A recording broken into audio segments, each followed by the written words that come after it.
told me.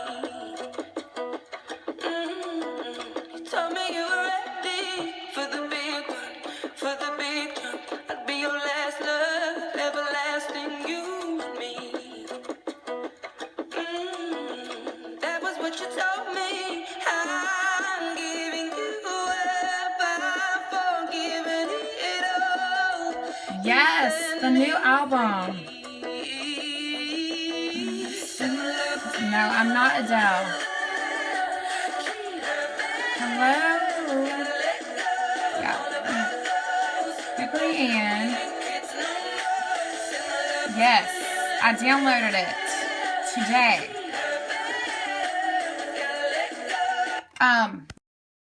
Again, because I did a reload 3 times. Yes, the new album. This morning I wasn't really feeling it because I was expecting like Rolling in the Deep or, you know, something upbeat, and it's kind of like a breakup album in a little way. But I do like that song. That's my favorite song of the album. The Send My Love to Your New Lover. Which I'm kind of like, I think I need to wait until I get mad at my husband to listen to this album, because it's kind of a lot of like, well, you know, Hello is kind of sad, but anywho, I'm Andrea Runnels from Running Things with Runnels, and let's see, let me put my info up here. I'm a 5th grade teacher in Metro Atlanta, Georgia, and I have a blog, Running Things with Runnels, and I am proud of myself because I just finished a blog post about teaching Pompeii today, which is not directly my standards, but I made it fit. And I will talk about what got me fired up and not happy at the end, because I want to focus on the happy thing first. But anyways, in my social studies content, we are doing turn of the century, but in science we're doing constructive and destructive forces and you know, earthquakes, volcanoes, whatever. And I've had this Mary Pope Osborne Pompeii book forever, and I've always been fascinated with the story of Pompeii. I am an American history girl, but for some reason I have some weird fascination with ancient Rome for the Pompeii reason alone. I do not like the mythology stuff. My son is into mythology, but not me. I guess because I like history. I don't like the fantasy genre of stuff. I'm not a Hunger Games person. Sorry. Twilight, yes, but not Hunger Games. But anyways, I decided that I was going to do something fun and different today, because I've been doing this great close reading activity all week with constructive forces, and I was like, I really don't want to go over the, you know, some questions and a response on the day before Thanksgiving break. And yesterday my student teacher did an awesome hands-on activity, and I was like, well, I'm sure as heck not going to do a volcano erupting or anything messy or crazy with these crazy kids the day before Thanksgiving break. So I was like, I am going to find a way to do Pompeii. So of course last night I got this great idea. I was like, ooh, I can transform my classroom into ancient Rome. I was like, okay, I live near Atlanta. I can channel my Hope King and Ron Clark, and I can just have, you know, mosaics and all this stuff. And then I was like, okay, wait a minute. I thought of this idea at 10 o'clock at night. I'm not a morning person. So here's my hashtag real life. This is what happened this morning. So I just took like 2 seconds and got a piece of black butcher paper and just shoved that out in the hall, so that all 3 of my classes that I teach could see it first thing in the morning. It wasn't anything like amazing or creative, but it was something different, and so it got their attention. And plus, I'm science social studies. I get to be fun anyways. The other classes, a lot of the other classes were like doing tests today. I was like, blah, no. So what I did is I found a bunch of stuff on Pinterest, of course, and I don't know if you guys have heard of the Kids Discover magazines. These are a bunch that I ordered the last time they were on sale, and of course they have a Pompeii one, but when I was looking on Pinterest last night, it was a little too cutting it close to get it before tomorrow, because it would take 2 weeks. So what I did, hi Ashley, what I did is, here's my Hope King fail. Real life. No. This was me transforming my room to Pompeii, was this banner. That's it. But it got their attention. So what I did is I found this website, and there's my blog post. I just posted this blog post about it. I know you're not supposed to like sell your blog post, but I was proud of myself that I posted a blog post on the day before Thanksgiving break. I found that impressive for myself. This was really cool. Watch this. Found this on Pinterest. It's just I was like, this is not a video. This is a simulation. It's animated. What I had them do first is do this anticipation guide. And the reason I mentioned, of course I had all this loaded and now it's disappeared. I found this on Pinterest. I found the teacher's guide for the Pompeii magazine, but I don't have the book, but I was able to problem solve. That's my class motto. And, oh yeah, hello, I printed it out. I forgot. I said, we're getting set to learn, not getting set to read. This was all free. All their teacher's guides were free. And they also have a really awesome, online membership now, and there's a free component and there's also a paid component, and I'm trying out the free because I do not have time to subscribe to any more websites. I had Canva for work and I canceled it because I didn't ever use the for work features. I love the website, but I was like, I'm wasting my money right now. So anyways, we've been doing a lot of anticipation guides, so I just had them go through and, just guess true, false real quick. And instead of page number, I just wrote evidence because I'm making them cite their evidence because, like I said, we're talking about close reading and to get ready for testing. And so they could use the pictures that I'm getting ready to show you as their evidence, or they could read the read aloud that I'm getting ready to show you. So I thought that was really cool. And of course, I just exited out of the other thing. This other website I found, there's some cool British websites that talk about history stuff. You have to be careful because there's a weird article on the bottom of it. But, there's my internet slow. The end of the month, all my data's used up on my computer Wi-Fi. I never use my computer for like Blab or anything. It's too slow. So I showed them these pictures, and they found some of the info in the bottom. And when you bring in the gross factor with fifth graders, that gets their attention. And of course, we talked about those were, people frozen, not frozen literally, but, covered in ashes, and it made an imprint, and how archaeologists filled it with plaster. I asked the kids, I was like, what type of art is this? They said, a dog. I said, no. What type of art is it? And it's like, listen to the question. And nobody knew that it was mosaic. So I introduced that term to them. And the big star of the show today is this awesome book by Mary Pope Osborne called Pompeii, Lost and Found.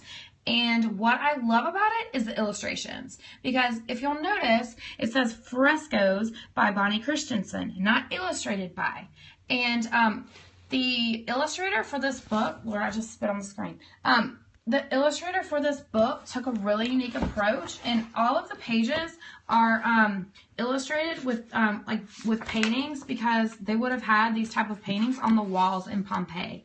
And there's also they even took a really unique approach with the artifacts too. These were all artifacts that were dug up in Pompeii, and they the artist painted them, and so at the end it tells you what they are. So that was really cool. And we talked about all kinds of the Roman culture, and I tied it into third grade when they learned about ancient Greece. Don't ask me why 7-8-year-olds need to know about the foundations of democracy, but apparently they do. They can't even pronounce the Parthenon, but they have to know what it is. So I tied it into that, and also I had a kid mention the Percy Jackson series, and I love when they make connections between their life and other content. And the best connection was when we watched the vocabulary about ancient Rome. This is about Spartacus. Okay. All right. So this was about Spartacus, and it was pretty cool, and I'll just show you just a brief clip, and I'm sure people are going to be watching on the replay because I noticed like no one's watching, so it must be that someone awesome came on. So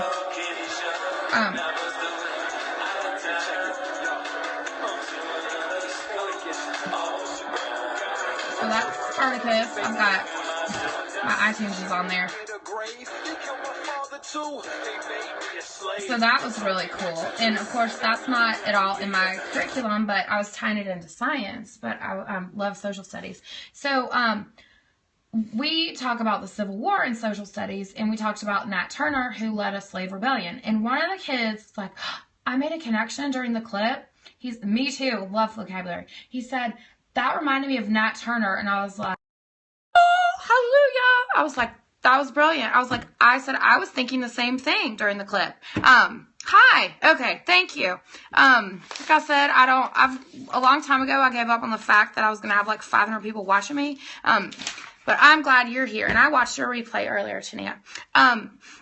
And so I was so excited they made that connection, and I'm really proud of them for doing that and with it. And I hope they learned something, got interested.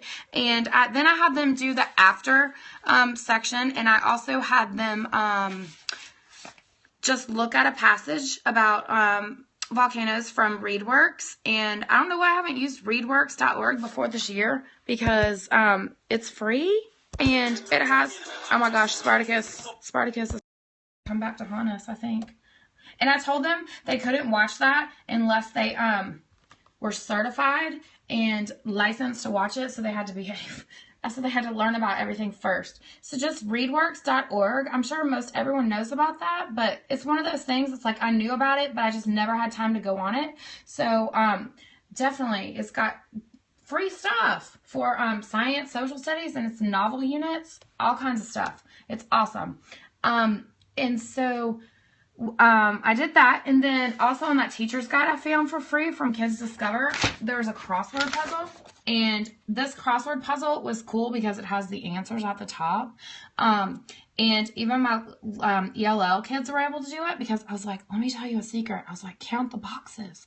And I told them this was going to be extra credit, because a lot of them have been asking me, well, what can we do for extra credit? I'm like, well, first of all, do your regular credit and turn in your work. But they have been asking about extra credit, so I'm like, there you go. They're like, well, Miss So-and-so doesn't give extra credit, and I'm like, well, I'm not that person. So, like, if you want to do that, then go ahead. And I was like, you can turn it in until December. I'll accept it. And some of them even turned it in today. And then at the end of class, I did a book talk.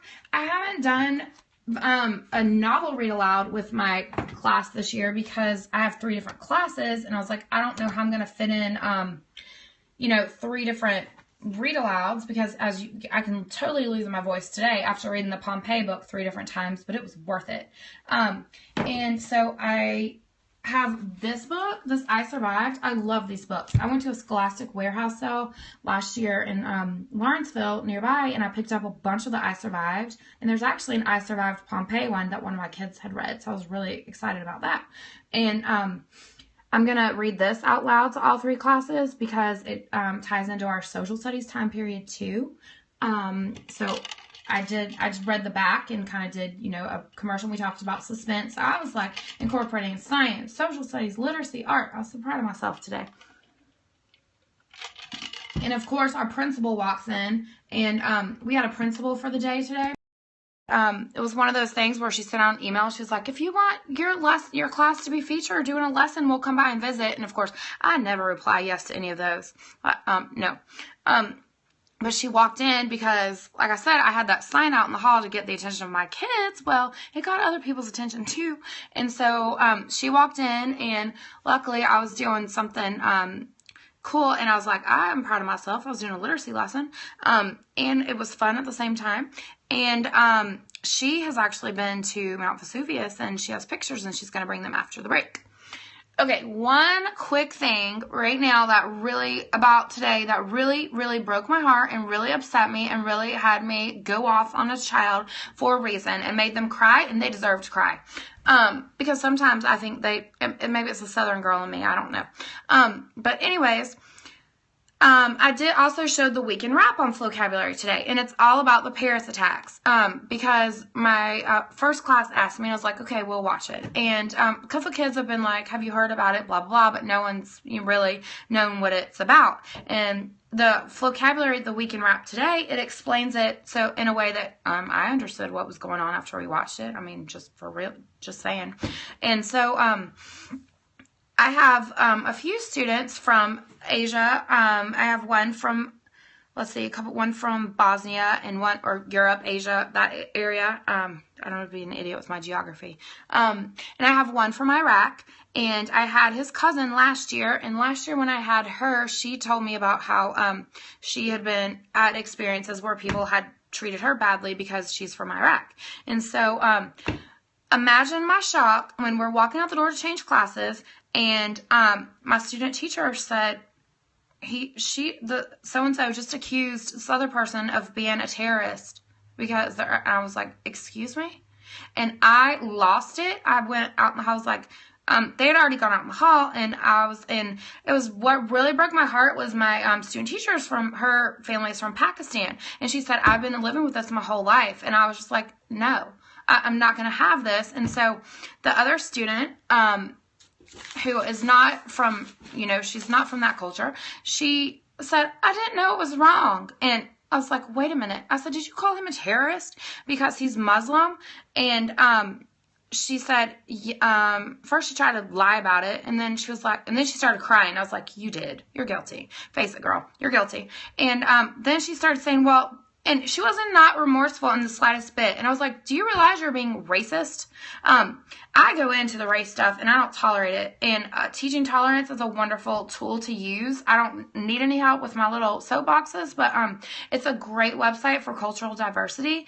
And of course, this was happening at the very end of the day. And so she's not in my homeroom, the girl that said it, and neither is the boy, but I pulled the homeroom teacher out, and I was like, of course, she's going to get, she's going to get a major consequence after the break, because she, thank you, she was like, she said, well, he's mean to me, so so it's not fair that I can't be mean back to him. I was like, excuse me? I was like, what is wrong with you?